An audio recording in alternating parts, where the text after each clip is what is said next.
This is what we don't have time for in this new year, period.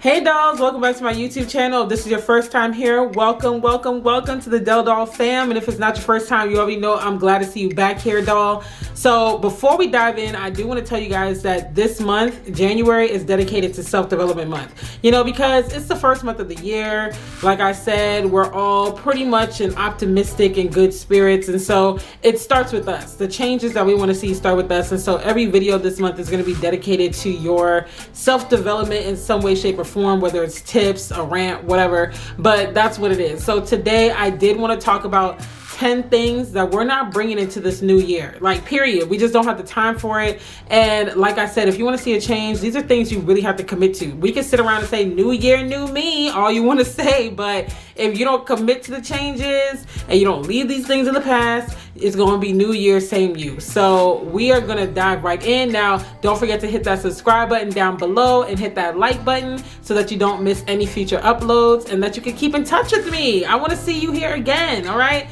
So let's go ahead and dive in. The first thing that we're leaving in last year is people pleasing. Like some of y'all out here doing the most, bending over backwards for people to get what? A pat on the back, a job well done, an atta girl, atta boy, like for what? Because at the end of the day, these same people that you're bending over backwards for, that you're doing the most for, that you're seeking their validation, they probably would not even do a fraction of what you're doing for them, for you. So there's no need for you to be out here trying to please everybody and trying to get everyone's approval. And then you're going to run yourself ragged because you're never going to please everybody. If you please your family, some friends are going to be disappointed. If you please your family and friends, other people are going to be disappointed. No matter what you do, people are going to be disappointed and people are going to be, you know, excited and whatnot and satisfied. So the best thing to do is live your life and live in obedience to God and do what works for you. Stop trying to please everybody and get everybody's approval because it's none of their business at the end of the day. And you only have one life to live and you have to live your life. Everybody can have their opinions, but at the end of the day, are you satisfied with the person that you see in the mirror? Are you in a good spirits? Are you in a good space? That's all that matters. The next thing that you're not gonna bring into this new year is not speaking up for yourself. Like I actually did a video last year about how to stand up for yourself and say no. I did like at least 2 videos on that because you won't believe how many conversations I have with people where they just let too much slide. Now, I'm not saying to walk around here and be confrontational or this or that. I've actually had people tell me like, oh, you're confrontational or this, that, the third, but it's like, I'm not confrontational. I speak up for myself. I don't let things slide. I don't let things like just be swept under the rug. Obviously, I pick my battles. Everything is not a discussion worth having.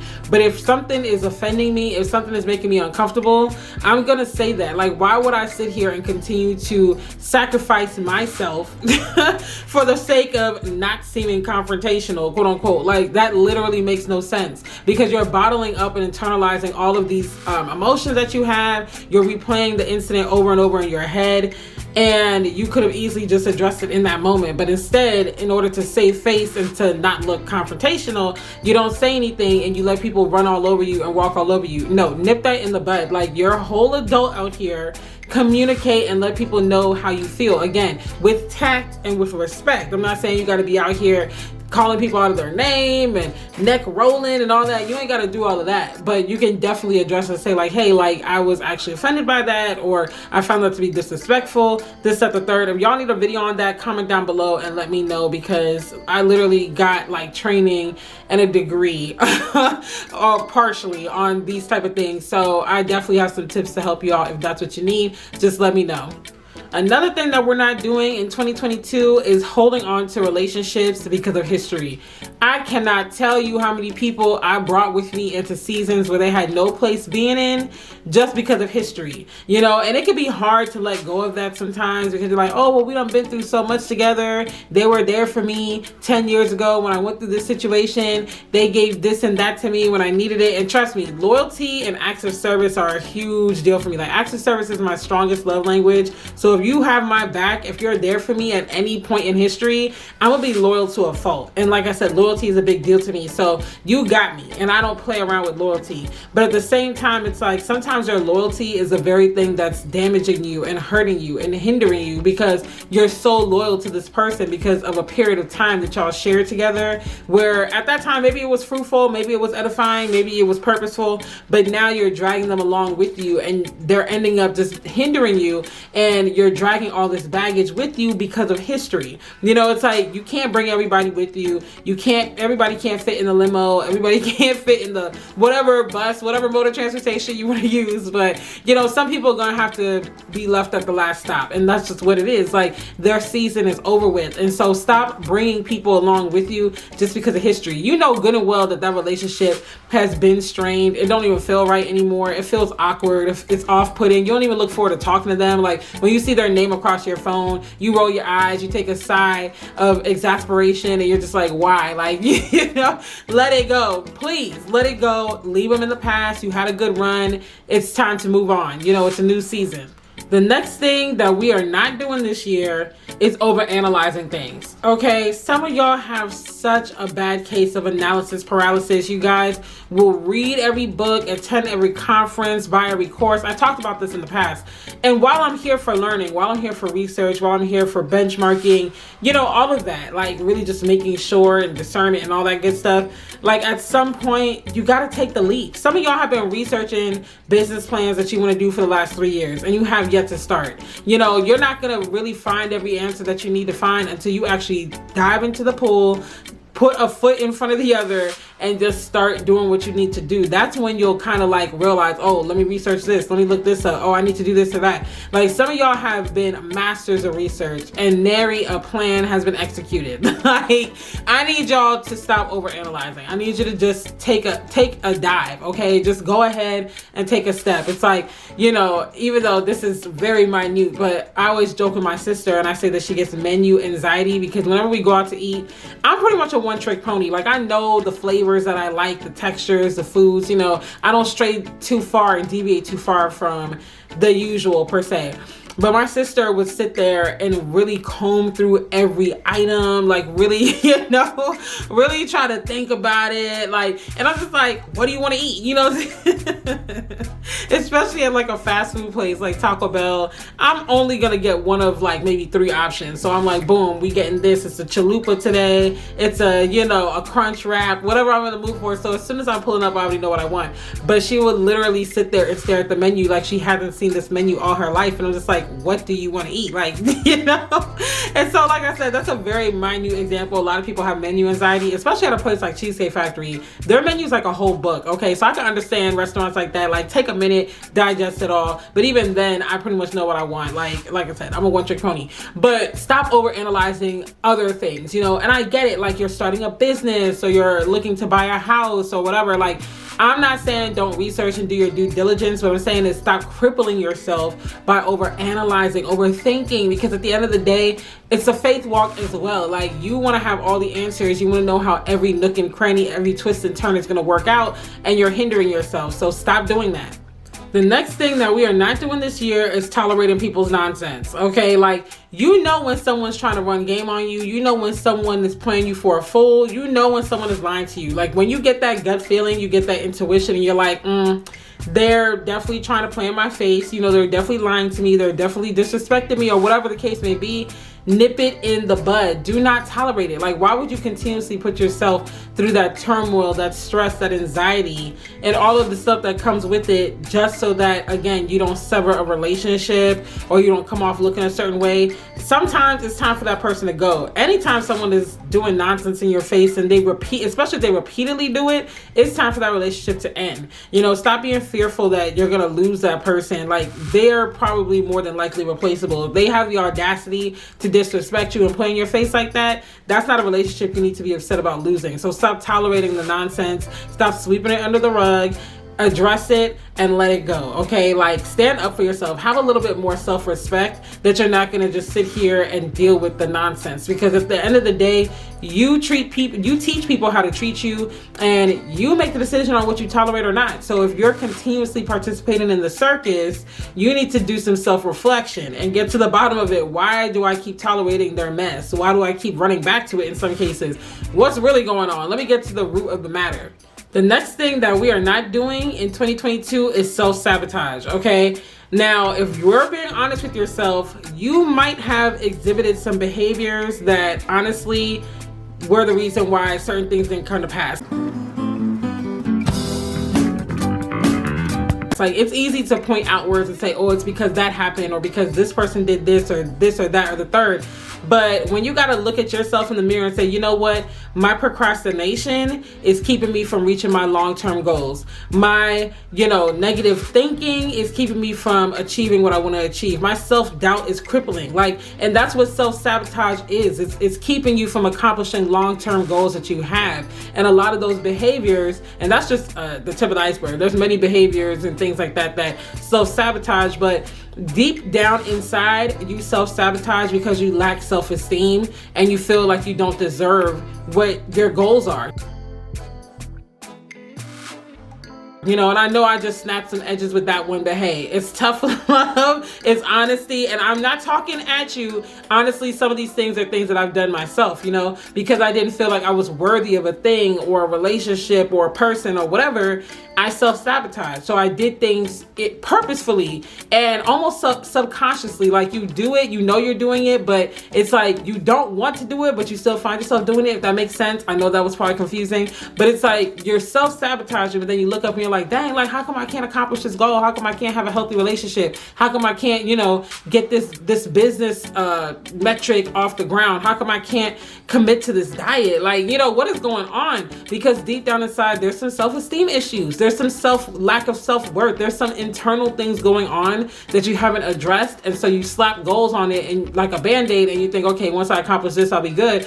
But you keep doing things and acting in a way that is sabotaging you from reaching the long-term result. So we're not going to do that in 2022. We're going to have some self-awareness, and we're going to get ahead of it, and we're going to say, you know what, like, this is what I tend to do when things are going well or when an opportunity is presented to me, and how can I not do that? Like, why do I do it, and how can I not do it? Let me get to the root of it so that I can actually reach that next level that I've been trying to reach, and I've been wondering why I'm not, because I keep self-sabotaging. So we're not doing that in 2022.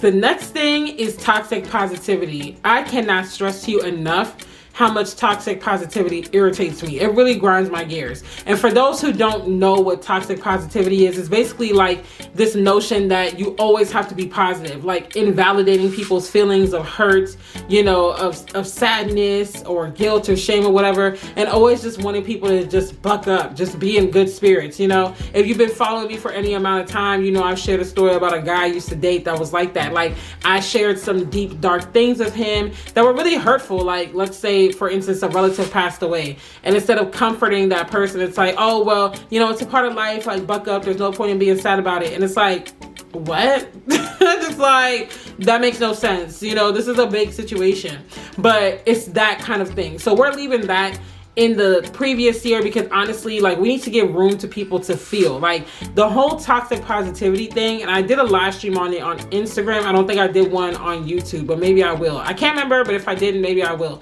But it's like the whole notion of like, being positive it's like positive thinking is going to give you a good life. And while there is a space for positive thinking and an abundant mindset and all these things, it's so much deeper than just your mind. Like, there's so many factors at play. So to think that, oh, if you're just positive, like, you're gonna be straight, just buck up, like, there's no point in being sad because being sad is a waste of your time. Like, no, we're human. We have a range of emotion. God made us that way. So if he just wanted us to be happy, he would have given us the ability to feel sad or feel angry or whatever, And so I feel like there's lessons to be learned and values that come from those opposite feelings, those feelings that are probably not so positive. So let's leave the toxic positivity in last year. Okay, if you come across somebody and they are really feeling some type of way, like, don't invalidate their feelings. Don't rush to the encouragement. Like, I have people that I purposely don't reveal certain things to,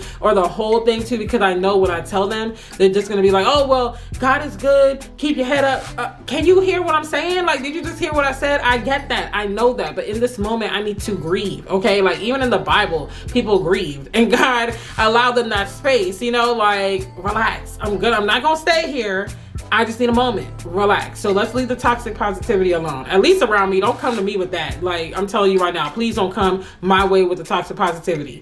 The next thing that we are leaving behind is making moves solely based on ambition and not obedience to God. Hustle culture has people out here just constantly chasing the bag, constantly going after this, constantly doing that. And a lot of people are out of alignment. You're launching things when it's not your season to launch. You're starting things when it's not your season to start. When you should be sitting down, reflecting, regrouping, doing whatever. You're busy hustling, getting after it, and that's not your season. You know, you're never contented because there's always more to be had. And I actually have a video coming up about hustle culture, maybe more than one, but I know at least one, because it's such a stain on today's society. Like, don't get me wrong, I'm all for a great work ethic. I'm a very ambitious woman myself, but I understand, especially as I continue growing in Christ and as he continues to teach me, and, you know, I yield to the Holy Spirit. It's like, there are some seasons where I just need to chill, you know, where it's not the over ambition season. It's a season to, like I said, regroup, retreat, step back, get yourself together. And then when you come out, it's in God's timing. Because when it's in God's timing, it's going to work out a whole lot better than when you just move on over ambition. Like, oh, they're doing this, okay, let me launch something. Oh, they just did that, okay, let me do that too. Like, no, focus on God. Seek God first, and then go into your goals and stuff like that. But always keep him at the forefront, because it's going to help you out. Like, you don't need to be spinning your wheels, you know, doing the most just to show how ambitious you are, or to be that go-getter boss chick. Like, you know, like, relax, okay? Like, stop just working off of ambition, because the world will tell you, do more, do more, do more, do more. Like, every goal you accomplish, okay, you can't even celebrate that because you're already on to the next goal. Take a minute, relax, okay? Like, time is not passing you by. They're doing what you're supposed to do, but yield to the Holy Spirit. Go with God. Go with God, and I'm telling you, it will be a whole lot better. The next thing that we are not doing this year is rushing the process of success. Like, so many people in this microwave society that we live in want to rush the process of success. We don't respect the process anymore. We don't respect, like, hey, let me take step 1, then step 2, then step 3. We want to go from step 1 to step 5 to step 20 to step 35. Like, you know, we just want to get there quickly, because again, with the rise of hustle culture, and not only that, but the internet entrepreneur, you know, people making money from content creation or YouTube or online courses or whatever, and these, you know, fast track stories of, like, I started my business on June 1st and by September 1st I was making 5 figures a month, you know. What? Bro, what are you talking about, man? And while that's not impossible, it's the exception and not the rule. So when you see these kind of stories, whether it's capped or not, whether they're being honest or not, because that's a whole other conversation about honesty, you start to feel like, well, I gotta hurry up too. And so you're looking for all the shortcuts. You're over consuming, and this is how people start to over consume information and start to buy every course, every workbook, attend every seminar, because you're trying to learn from everybody. And like, okay, how did they get it? How did they get it? How did they get it? And while I do agree that you should learn, you need to, like, really hone in on 1 or 2 experts and consume their stuff. But then you also need to take it with a grain of salt and understand that their process might not 100% work for you. You might have to add your own sauce to it. You might have to add your own, definitely your own story, because you're a different person. You're gonna have to have your own je ne sais quoi to it, you know? So make sure that you're not doing that this year. You're not rushing the process. Like, understand that there is beauty in the pitfalls. There is beauty in the failures, basically. You know, the things that didn't go how you wanted them to go. That's where the lessons are learned. If everything just goes well and you take that fast track to success, a lot of y'all are gaining success and abundance too fast, and that is making you quit. Everybody doesn't quit because they didn't succeed. Some people succeed too fast and they can't handle the accelerated abundance. So it's like, trust the process. You got to be pruned. You got to be prepared. You know, you don't just stick a steak in the oven at 400 degrees for 5 minutes and take it out and start eating. You got to let that thing marinate. You got to let those seasonings soak in. You know, you got to let it really cook and get juicy so it can melt in your mouth. You know, you don't want to be chewing on no tough steak. And that's how it is when you rush the process. You got the abundance, you got the success on paper, but you're freaking out. This is how your imposter syndrome increases, and I have a video coming up about that. This is how your anxiety increases, because it all happened too fast, because you wanted to be on the fast track to success. Trust the process, take the journey, and learn along the way. And the last thing that we are not going to do in 2022 or beyond, for that matter, is be worried about what other people are doing. Like, we don't have time to be comparing ourselves. We don't have time to be silently competing with others. And if you find yourself in those spaces, because I have found myself in those spaces, I'm not going to sit here and act like I never have. It was because I was consuming too much of what they were doing. And this is why on my channel, you often heard me say, especially if you've been here for a while, like, I monitor how much content I take in, even from like my peers that I know and are friends of mine and I consider to be close sisters. Like, I consume their content in a very calculated way, because I don't want to overdo it and allow those triggers to set in for me, because I know my triggers, I know my weaknesses, I know what I'm prone to fall into if I allow it, you know? So I don't want those things to rise up, and then next thing you know, I'm starting to compare myself and I'm starting to feel insecure, you know, and then if you let that fester long enough, you can find yourself possibly feeling jealous or envious at their success and their progress, you know. And so it's like, I really try to consume enough to where I can celebrate with them and know what's going on and stuff, but not over consume to the point where I can allow myself to go into that pit of comparison, and the next thing you know, I'm starting to feel inadequate, and so on and so forth. So have tunnel vision, really hone into what you want to do and shut out the noise. And that means you got to consume less content, And that means you need to apply more pressure to, you know, focusing on your goals and praying and getting that discernment from God, then do that. But you got to have such a tunnel vision that you're like in an incubator where you have no space to even think or be concerned about what other people got going on. That's exactly the space that I'm in right now, where it's like, I am like straight ahead. That's great. I'm happy for you. Okay, that sounds good, but I got to get back on track. Like, I got to keep my eyes ahead. You know, you wouldn't drive a car and look to the left or the right while you're driving forward. You know, you wouldn't look behind you while you're driving forward. So you got to look ahead, and you got to keep your eyes ahead, not only in front of you directly, but ahead down the road too, as far as you can see, because obviously that's where God comes in, because he sees way into the future than we do. But you got to keep your eyes focused, otherwise you're going to crash. And so that's what we're not going to do this year. We're not going to be consumed about what other people have going on. So that's it for my video about things that we are not doing in 2022. I hope that this list really invigorated you to just get your entire life together. And I hope I didn't snatch your edges too much, but leave a comment down below and let me know what I left out. What are some other things that we're not doing in 2022 and beyond? Okay, these are lifestyle changes. We're not going to do these things again to the best of our ability. So comment down below and let me know what are some other things that I might have missed. Don't forget to hit that subscribe button, hit that bell so you don't miss future uploads, and give this video a thumbs up so that YouTube knows that you enjoyed this content. I will see you guys on the next video. Love you. Bye.